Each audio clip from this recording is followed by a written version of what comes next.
344 కింద river linkage అంశం AP అసెంబ్లీని కుదిపేసింది. రివర్ లింకేజ్ అంశంపై 2.5 గంటలు చర్చించేందుకు అవకాశం ఇవ్వాలని వైసీపీ కోరగా ప్రభుత్వం అందుకు తిరస్కరించింది. అరగంట కంటే ఎక్కువ సమయం చర్చించలేమని మంత్రి యనమల రామకృష్ణుడు చెప్పడంతో దుమారం రేగింది. ఇటు ప్రతిపక్షం అటు ప్రభుత్వం రెండు వైపులా ఎవరు వెనక్కు తగ్గకపోవడంతో సభలో గందరగోళం ఏర్పడింది.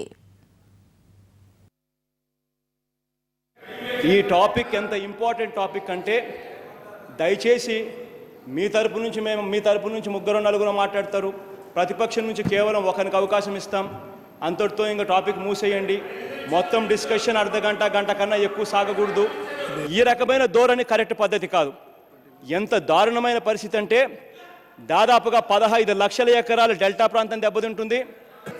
వెరీ ఇంపార్టెంట్ ఇష్యూ అనుకున్నప్పుడు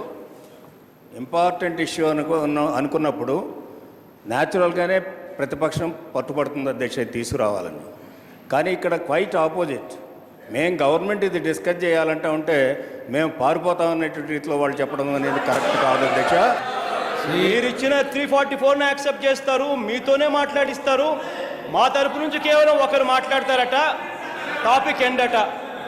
ఎందుకు అధ్యక్ష ఇదంతా అసెంబ్లీ జరపడం ఎందుకు? మీరు చేయాలనుకుంది మీరు చేసేయండి. అసలు వినడానికి మీకు ఓపిక లేదు, మీరు జరుగుతా ఉన్న అన్యాయం తెలుసుకోవాలన్న ఆలోచన లేదు.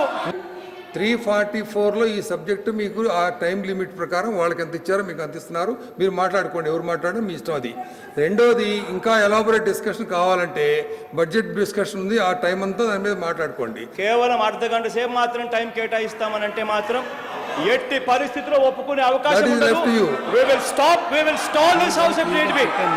మీరు ఎందుకు డిస్కషన్ వద్దంటున్నారో చెప్పాల్సిన అవసరం ఉంది అధ్యక్ష. మా ప్రభుత్వం తరఫున ఇది ఎట్టి పరిస్థితుల్లో కూడా డిస్కషన్ చేపట్టాలి అధ్యక్ష. ఎవరండి డిస్కషన్ వద్దంటున్నారు, మీరా నేనా? 2.5 గంట ఇప్పుడు మొదలు పెడదాం. 2.5 గంట మేము మాట్లాడతాం. మా తరపు నుంచి మాట్లాడే స్పీకర్లు నలుగురు మాట్లాడతారు, నేను ఇంటర్ఫియర్ అవుతాను. ఇప్పుడే మొదలు పెడతాం ఇదే డిస్కషన్. ఇప్పుడే నేను అడుగుతా ఉన్నా. ప్రతిపక్ష